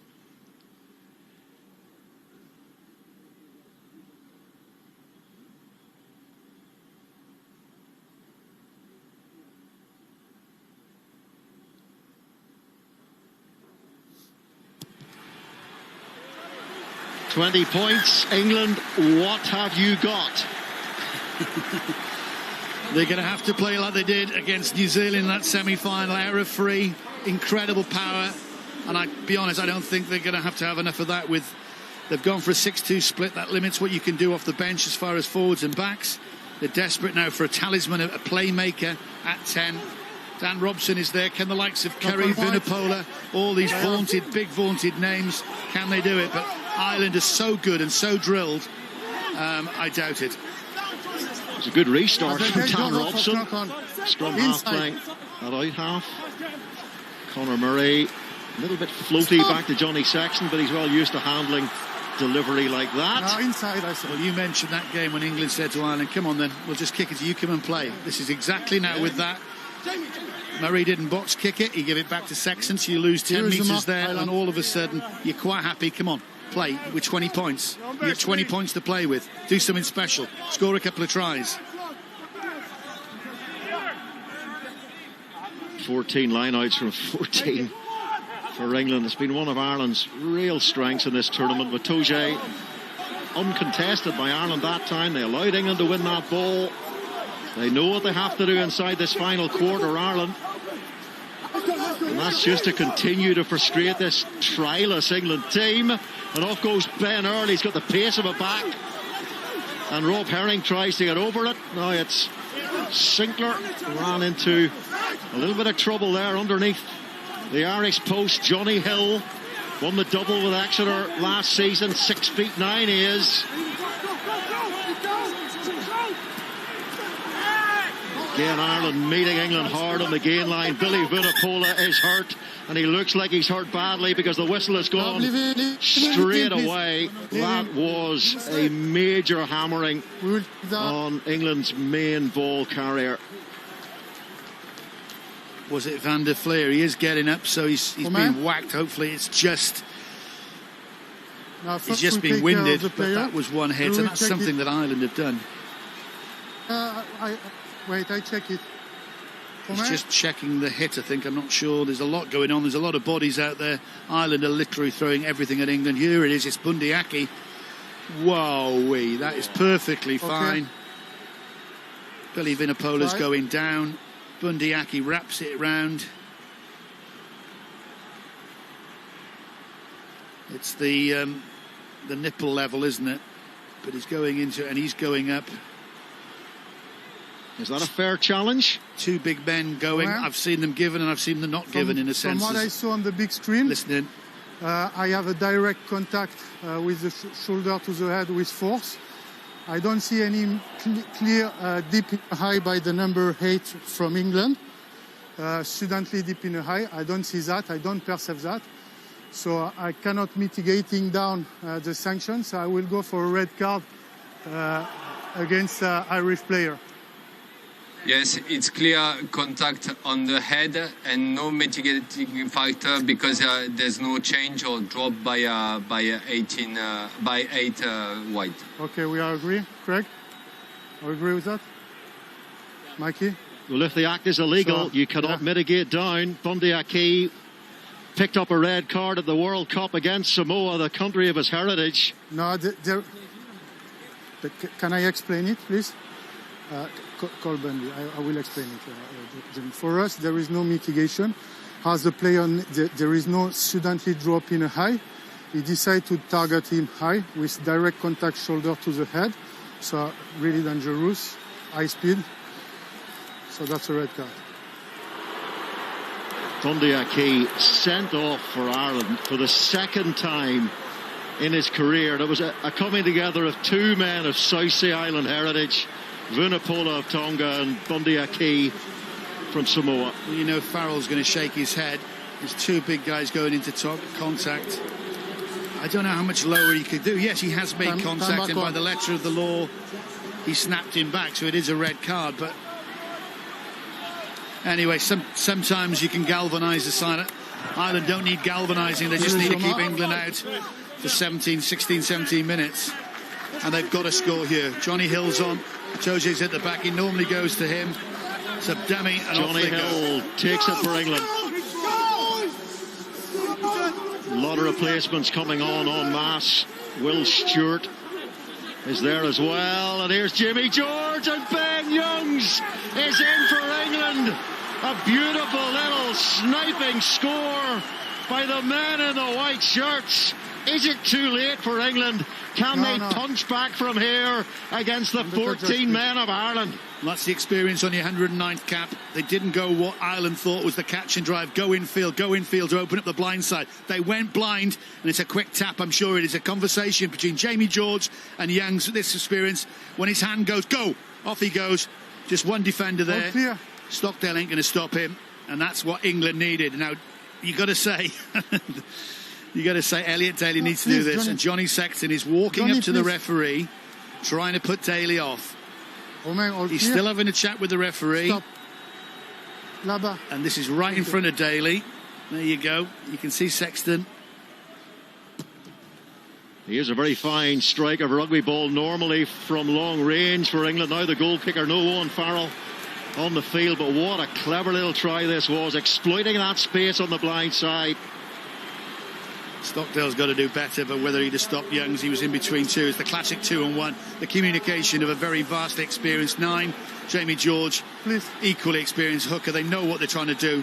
Get a mismatch. They've done that. They've got to score the point, but unfortunately, Elliot Daly missed the kick. So, what are we now? How many points is that, Robert? 15, 15, that's it, 15. So, they need more than 2 converted tries. Need 2 converted tries and a pen. If they'd have got that, it'd just been 2 converted tries. You could see Jamie George looking up there, couldn't you, from the rear of that maul, just to see where Stockdale was. Well, Ireland down to 14, obviously with Bundyakis, a numerical advantage to England, and they made it pay. George Martin is on as an HIA for Billy Vunipola. So that's 2 England players have gone off with head injuries. Owen Farrell, 2 Saracens.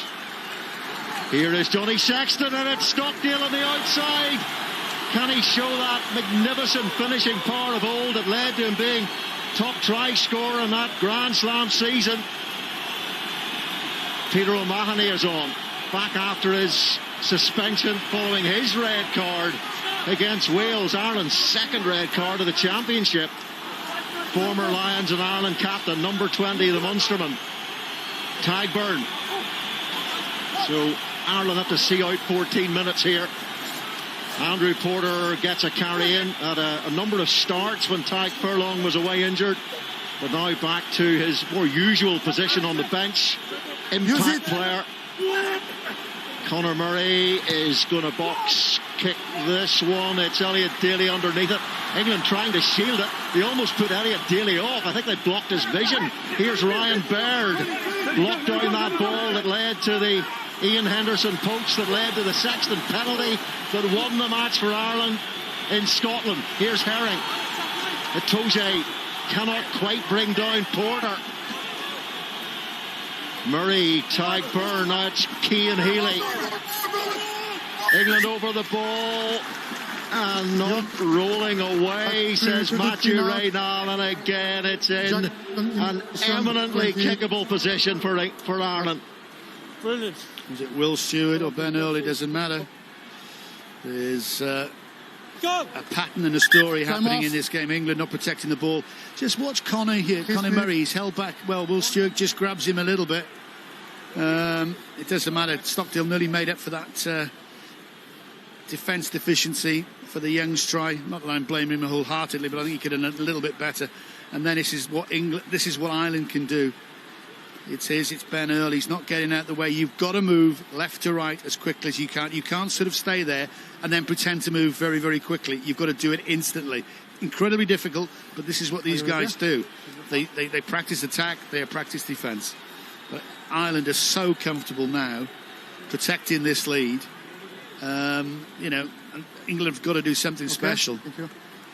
Spectacular indeed. Ireland just 4 losses in their last 38 test matches here against Wales, New Zealand, England and France. And England will have a lot of work to do in the last 13 minutes to stop Ireland continuing that fine record. Yeah. Johnny Sexton is very, very good from this range. 40 seconds left. No, 40. 1 minute for kick. 6 from 6 today, 100% Sexton as he was against Italy. 8 from 8 in Rome. 17 points against the Scots. His usual mega contribution to this Irish cause from the Ireland captain.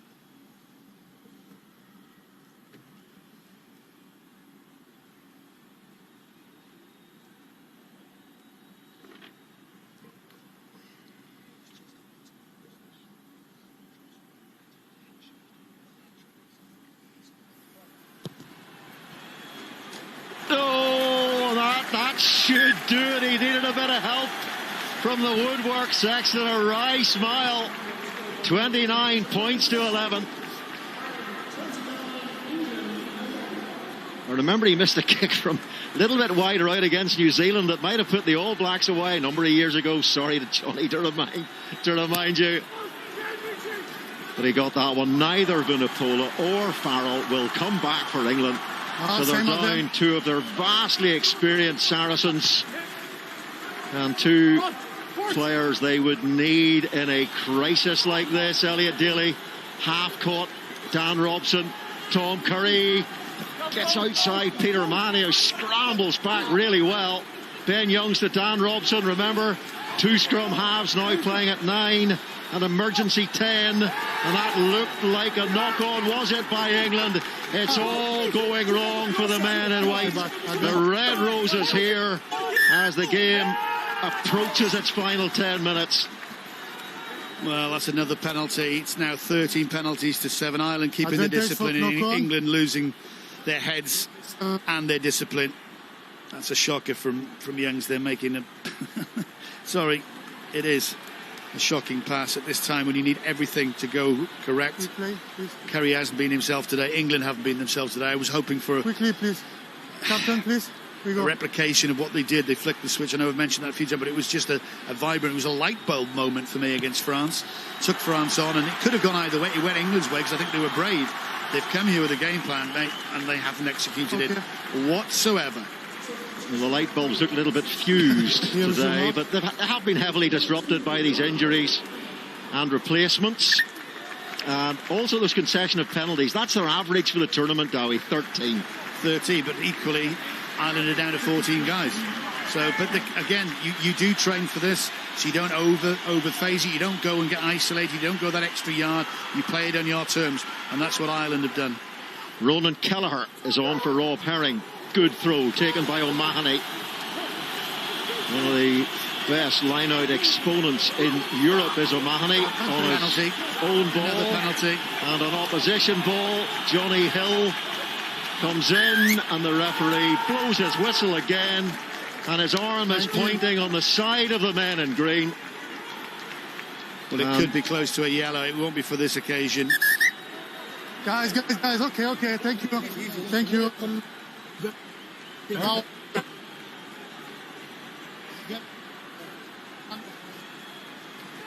it was a great catch and drive from Ireland. Again, England are deflated.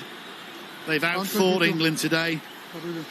I think they've out-tackled the defence has been great, where it was shaky against Scotland, wasn't it? Allowing Scotland to get those 14 points.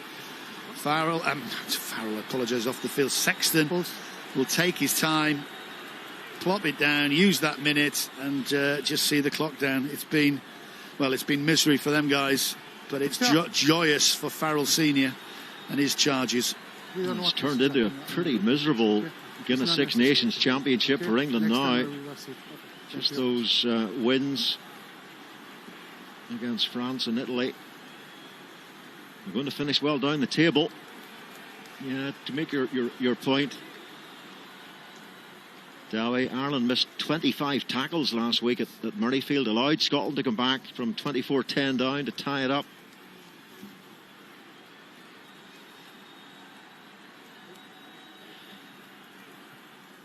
$19 points to add to the bank of credit of Johnny Sexton. Well over 900 points for his country.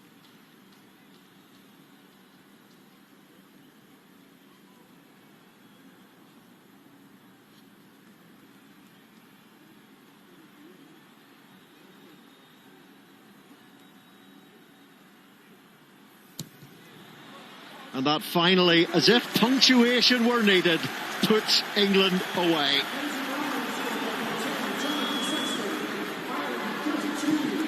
It's becoming a drubbing now, isn't it? 32-11. When he got up this morning, I'm sure he would have taken 3 points. But it's been good. You've got to say it that Andy Farrell's outthought Eddie Jones and all the theories and all the processes and all the game plans coming into games. Stay back. And his players have just carried it out. We've seen Ireland beat England today the way England have beaten Ireland in the past. 16 in front. Offside against Ronan Kelleher. Got to go. Here's Ben Youngs. Ellis Genge steaming into the Ireland 22, as baby rhinos do, you know. Tackle! No, they've turned it over illegally, No, though. I say tackle. Turned it over illegally. Penalty to England. Well, they get a couple of penalties, one after the other. Peter O'Mahony's on, one of the best poachers in the business.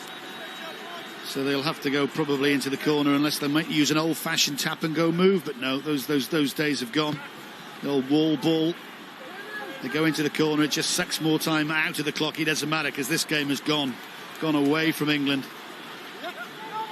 It's been a big difference today. Ireland had a little bit of, shall we say, socially distanced defending against Scotland for a couple of their tries.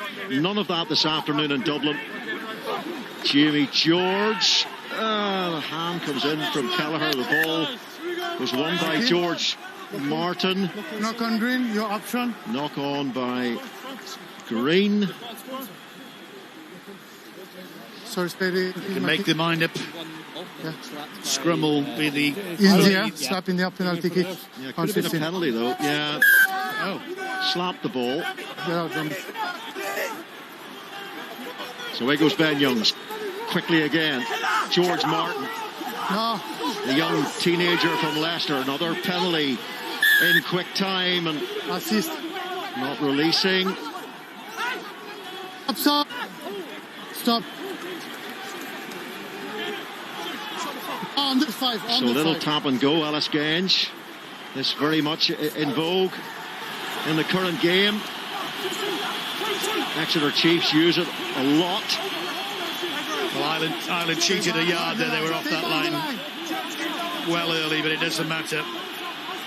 Could England finish with a try? Itoje barrels in, latching on from Curry. Good defence from Ireland. Back the line, back. We've got to get back, Ireland. Reynal screaming at those green defenders.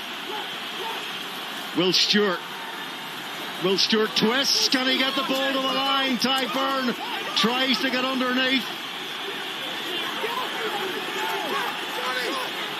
They're smuggling it. Look at it. There it is.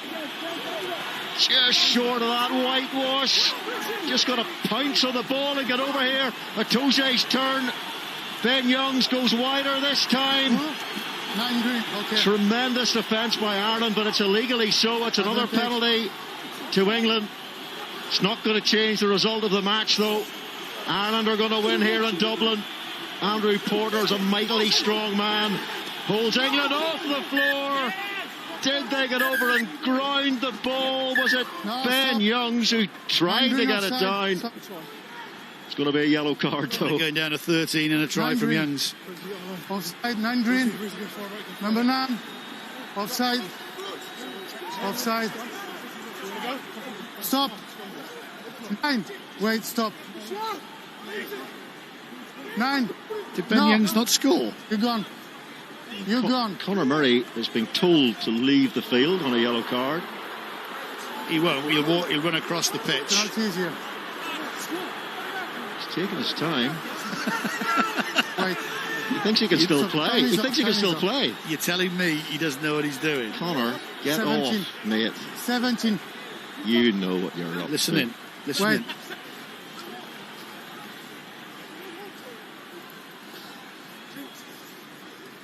Okay, guys, 3 minutes to go. Okay, so we just calm down. I don't want to see anything out of the. Okay, that's fine. Thank you very much. Yeah, thank you. Okay, do it. There is sub. There is sub. Okay, do it, please. Jordan Larmour prepares to number come 11. on, number 23. Substitution 11 for Ireland. I will. Jacob Stockdale goes off. So like for like, Larmour will move to the left wing. Huh? No, because it's behind. After the game. Scrum. I don't know what England want to do talking to the referee. They just want to get on with the game. Try and reduce this losing margin.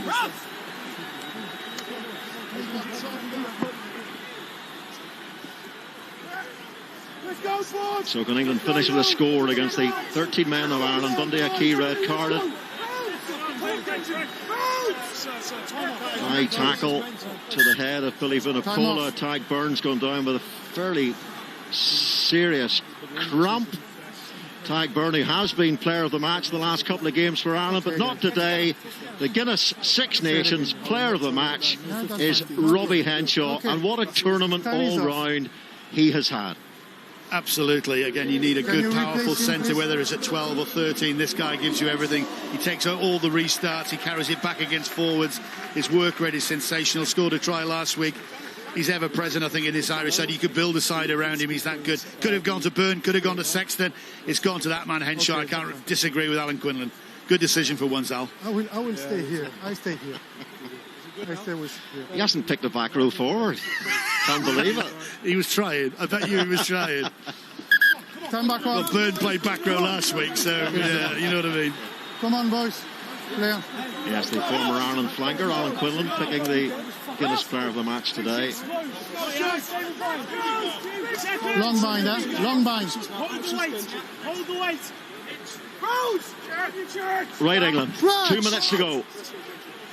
Can they finish with a sparkle to end what will be holistically a poor Six Nations for them? Can 13-man Ireland resist Ben Youngs to Dan Robson for Johnny May? He's going to add to that incredible try-scoring total for England. Johnny May, and he gets one step closer to Rory Underwood. Okay, thanks. Elliot Daly with a drop kick conversion, which is very successful.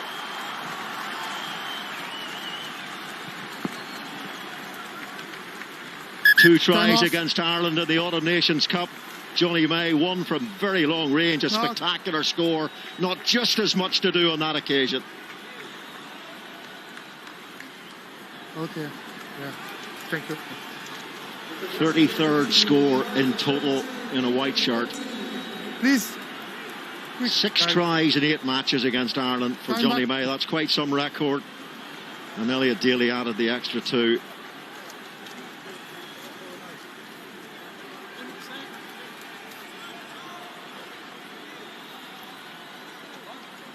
Play, please. Ross Byrne has come on for the last minute. In late for Billy Burns, who had a groin problem. Ross Byrne's 3rd appearance against England. The first 2 were defeats. This one's going to be a win. Here is Peter O'Mahony. Sexton stays on the field. And here goes Ross Byrne. He started that World Cup warm-up game when Ireland conceded 57 points at Twickenham. Wasn't a very happy day for Ross, that one. On the back foot for 80 minutes, pretty much. So 15 seconds to go. Last 15 seconds of CJ Stander's Irish career, and he's going to enjoy it with a victory against England. Hugo Keenan has gone into number 9. Conor Murray, a member, has been binned. Away. Thank you. Keenan's only got 3 backs behind him because Ireland are very much down in numbers. And there's a man who produced big numbers today, was Johnny Sexton. Kicks the ball out of play, and a hugely emotional moment for CJ Stander on his 51st and final appearance for Ireland. Hopefully ahead for him there'll be a Lions tour. His official retirement comes at the end of the summer, and he's a massively popular man with fellow players and fans alike. Always the gentleman. Pre-pandemic, he would shake the hand of anyone and everyone, and always a smile on the face. He'll be a true Munster legend.